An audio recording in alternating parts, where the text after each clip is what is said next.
आइए आज सुनते हैं प्रभु श्री राम के जन्म की कथा।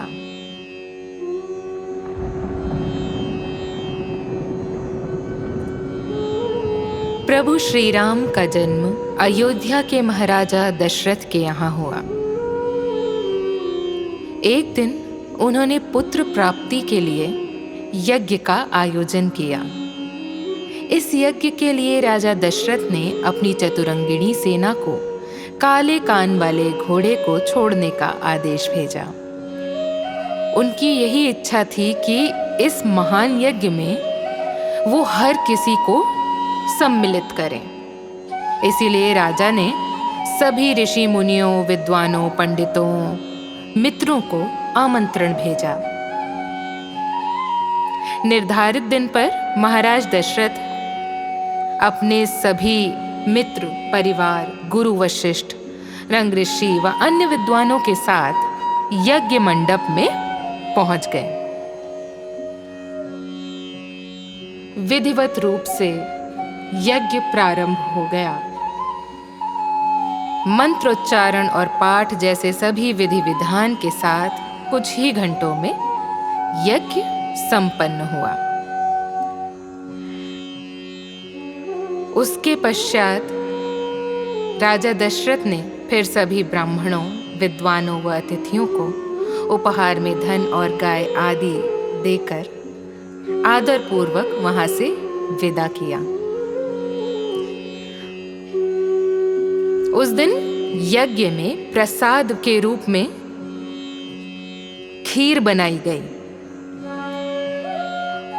उस प्रसाद में पुत्र प्राप्ति का आशीर्वाद था, जिसे खाने के बाद तीनों रानियां गर्भवती हो गईं। कुछ समय बाद चैत्र माह में शुक्ल पक्ष की नवमी तिथि के दिन राजा दशरथ की पहली पत्नी यानी रानी कौशल्या ने एक पुत्र को जन्म दिया।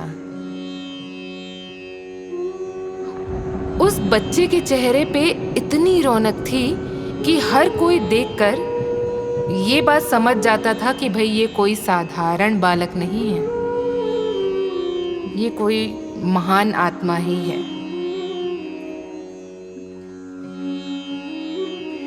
इसी तरह राजा की दूसरी रानी कैकेयी ने भी एक पुत्र और तीसरी रानी सुमित्रा ने 2 पुत्रों को शुभ नक्षत्रों में जन्म दिया।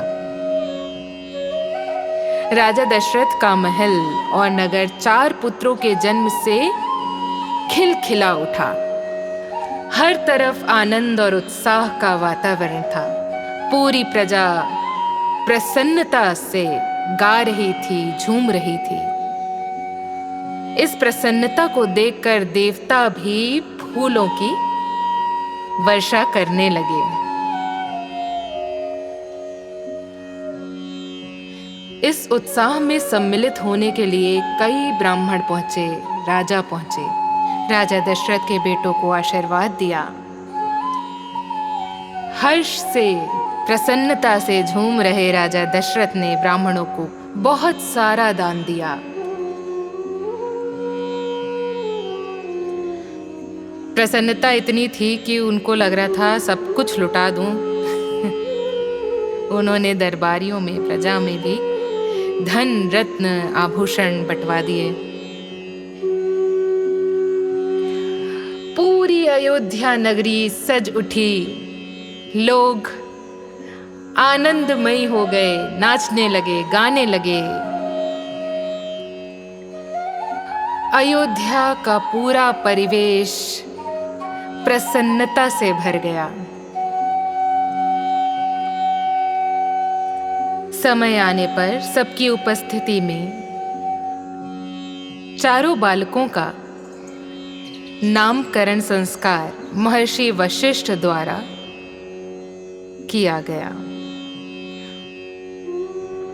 चारों पुत्रों का नाम रखा गया राम, भरत, लक्ष्मण और शत्रुघ्न।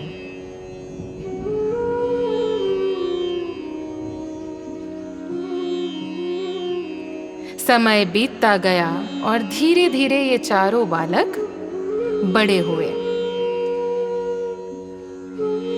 इन सभी भाइयों में राम सबसे अधिक तेजस्वी गुणों के कारण प्रजा को अधिक प्रिय लगने लगे। अपनी प्रतिभा के चलते वो कम उम्र में ही सभी विषयों में महारत प्राप्त कर चुके थे। राम में सभी गुण थे,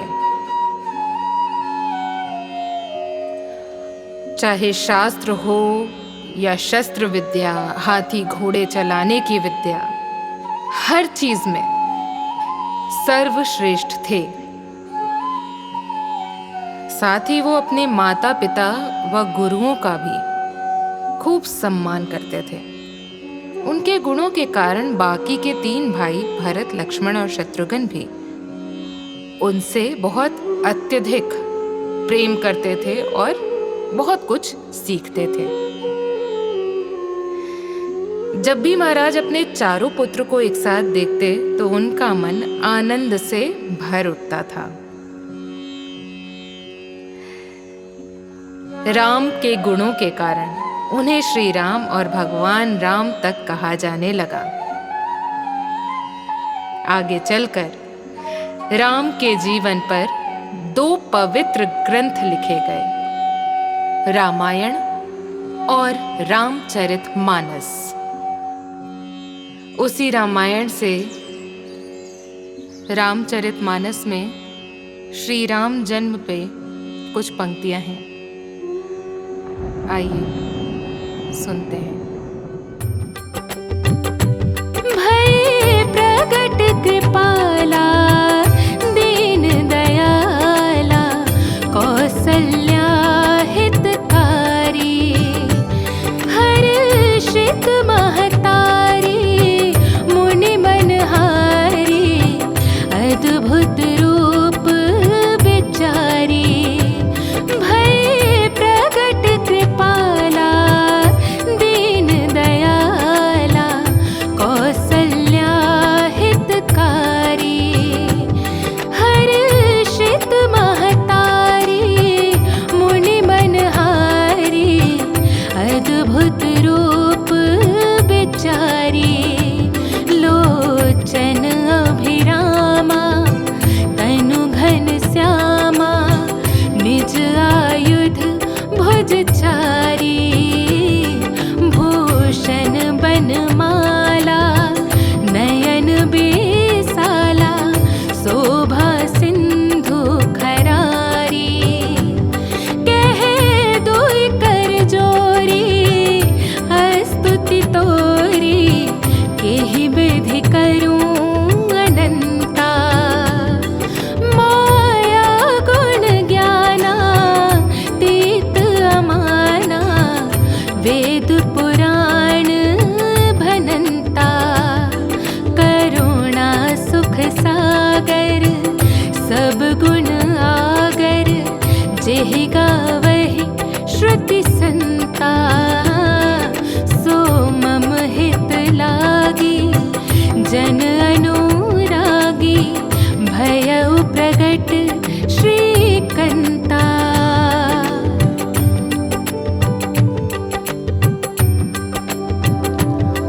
ब्रह्मांड निकाया, निर्मित माया, रोम रोम प्रतिवेद कहे। मम और सोबासी, यह उपहासी, सुनत धीर मति थिर न रहे। उपजा जब ज्ञाना, प्रभु मुस्काना, चरित बहुत विध कीन चहे।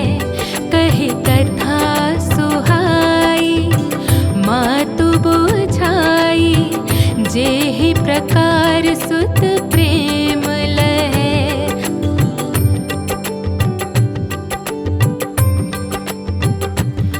माता पुनि बोली, सोमति डोली,